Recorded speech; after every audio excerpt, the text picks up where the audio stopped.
एक समय की बात है, रामनगर में विवेक नाम का एक युवा रहता था। विवेक प्रतिभाशाली तो था, पर उसका सबसे बड़ा शत्रु था अधीरता।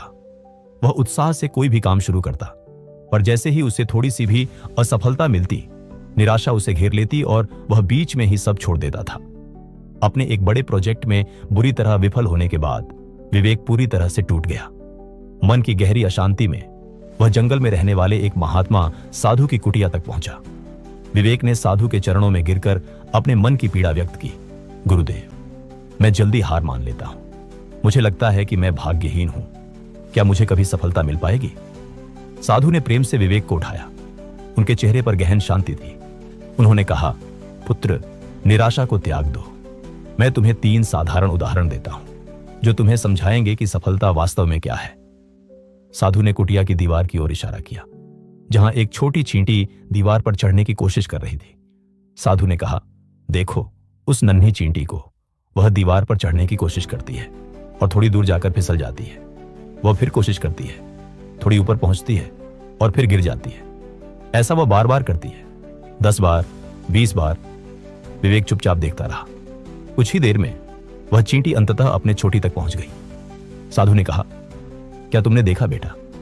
उस चींटी को पता है कि वह एक ही बार में चोटी तक नहीं पहुंच सकती। उसे यह भी पता है कि वह बार बार गिरेगी, लेकिन उसका दृढ़ निश्चय उसके गिरने के डर से कहीं ज्यादा बड़ा है। वह हर बार गिरकर यह नहीं सोचती कि मैं असफल हो गई, बल्कि सोचती है कि अगली बार मुझे कहां मजबूती से पकड़ना है। सफलता का पहला सबक यह है कि गिरने के बाद ही उठने का असली महत्व है। फिर साधु विवेक को एक झरने के पास ले गए, जहां पानी की बूंदें लगातार एक विशाल चट्टान पर गिर रही थी। चट्टान पर बूंदों के लगातार गिरने से एक छोटा सा गड्ढा बन गया था। साधु ने पूछा, विवेक, तुम्हें क्या लगता है, क्या यह चट्टान एक ही बार में पानी की बूंद से टूट गई होगी? विवेक ने कहा, नहीं गुरुदेव, यह तो असंभव है। यह तो हजारों लाखों बार पानी की बूंदों के लगातार गिरने से हुआ होगा। साधु ने सिर हिलाया। बिल्कुल सही, पानी की एक बूंद अकेली बहुत कमजोर होती है, लेकिन जब वह निरंतरता के साथ बिना रुके बार बार एक ही जगह पर गिरती है, तो वह सबसे कठोर चट्टान को भी भेद देती है।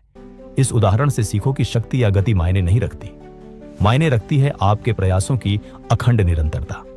हर छोटा प्रयास महत्वपूर्ण है, बशर्ते वह कभी रुके नहीं। अंत में साधु ने विवेक को अपने छोटे से बाग में ले जाकर जमीन में दबे एक छोटे से बीज की ओर इशारा किया। साधु ने कहा, जब तुम कोई बीज जमीन में बोते हो, तो वह कई दिनों तक गहरे अंधकार और नमी में पड़ा रहता है। उसे पता नहीं होता कि वह कब प्रकाश देखेगा। उसके चारों ओर मिट्टी का भारी दबाव होता है, लेकिन वह बीज शिकायत नहीं करता। उन्होंने समझाया, वह अंधकार में ही चुपचाप अपने अंदर ताकत जुटाता रहता है। वह अपनी जड़ें बनाता है। वह अपनी नींव को इतना मजबूत करता है कि जब वह अंततः बाहर निकलता है, तो दुनिया की कोई भी आंधी उसे गिरा नहीं पाती। सफलता का तीसरा सबक यह है कि जब तुम्हें लग रहा हो कि तुम अंधकार में हो और कोई परिणाम नहीं मिल रहा है, तो समझ लो कि तुम बाहर निकलने के लिए अंदर ही अंदर अपनी नींव और अपनी जड़ें मजबूत कर रहे हो। यह समय धैर्य और खुद पर विश्वास का है। साधु ने विवेक से कहा, पुत्र, अब तुम सफलता का सूत्र जान चुके हो। यह कोई जादू नहीं है, बल्कि तुम्हारी अपनी इच्छा शक्ति है।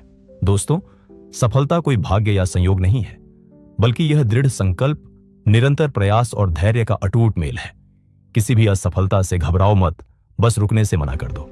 अगर आपको यह कहानी पसंद आई हो तो इसे लाइक करें, अपने दोस्तों और परिवार के साथ शेयर करें, और ऐसी ही प्रेरणादायक कहानियां सुनने के लिए हमारे चैनल को सब्सक्राइब करना ना भूलें।